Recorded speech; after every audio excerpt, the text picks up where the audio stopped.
దగ్గర దగ్గర 6 లక్షల మంది జీవితాలు అతలాకుతలం అయిపోయినాయి. ఇంకొక పక్కన మేము సర్వ విధాల ప్రయత్నం చేశాం. ప్రతి ఒక్క ఇంటికి ఆహార పొట్లాలు పంపించాలని.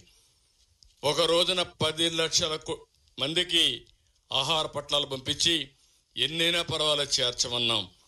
బోట్లు తెప్పించాం, ఎన్డీఆర్ఎఫ్ను పెట్టాం, హెలికాప్టర్లు తెప్పించాం, ఆహార పొట్లాలు ఎక్కడికక్కడ హెలికాప్టర్ల ద్వారా సరఫరా చేశాం, డ్రోన్స్ పెట్టుకున్నాం. డ్రోన్స్ ద్వారా ఎక్కడికక్కడ బిల్డింగ్ల పైన ఉంటే ఆహారం పంపించే పరిస్థితికి వచ్చాం. ఎన్ని ప్రయత్నాలు చేసినా చివరి నుండే వ్యక్తులకి మేము సరిగా అందించలేకపోయాం. ఇప్పటికే 1 లక్ష కుటుంబాలు ఎన్యూమరేషన్ కూడా చేశాం. అన్ని కుటుంబాలు ఎన్యూమరేట్ చేస్తున్నాం. కడాన అందరిని రమ్మంటున్నాం. రాష్ట్రంలో ఉండే దాతలు, జాతీయ స్థాయిలో ఉండే వ్యక్తులు కూడా ముందుకు వచ్చారు.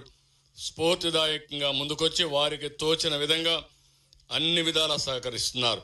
కొంతమంది ఫైనాన్షియల్గా సహకరిస్తున్నారు, కొంతమంది ఆర్థిక ఏదైనా అవసరమైతే స్వచ్ఛందంగా ముందుకొచ్చి బట్టలు కానీ ఇవన్నీ తీసుకొచ్చి వాళ్ళు సహకరిస్తున్నారు.